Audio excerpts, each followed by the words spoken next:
Hello and welcome to the Hardison Cochran podcast. In today's episode, North Carolina workers' comp attorney Ben Cochran is going to answer the question, are you legally required to undergo surgery if it is recommended? Now, Ben Cochran.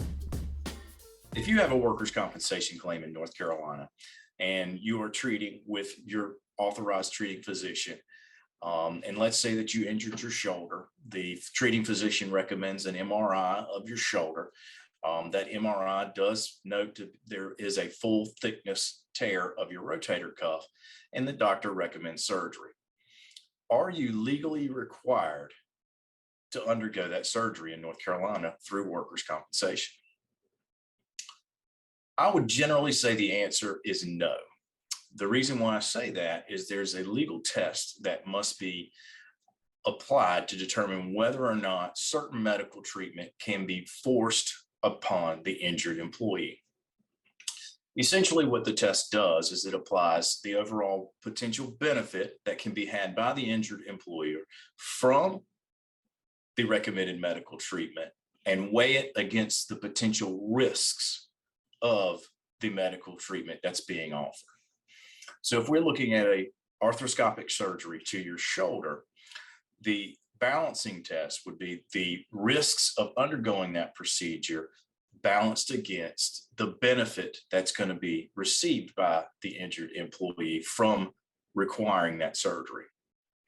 When you look at a surgery such as that, risks could be as severe as death based upon the fact that you are going under anesthesia, and there are certain contraindications for that type of procedure.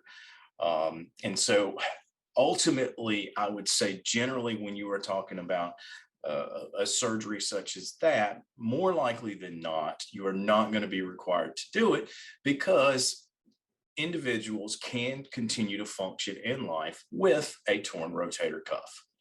So when you look at it, ultimately, you can continue to do normal daily activities with pain. However, the risk with undergoing that surgery could be as far as death.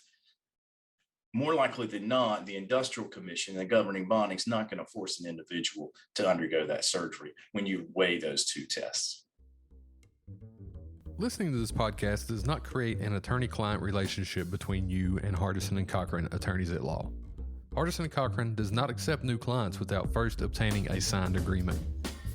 The information shared in this podcast is for information purposes and should not be intended or taken as legal advice as to yours or anyone else's legal matter. If you have a legal matter, contact an attorney about your specific set of circumstances.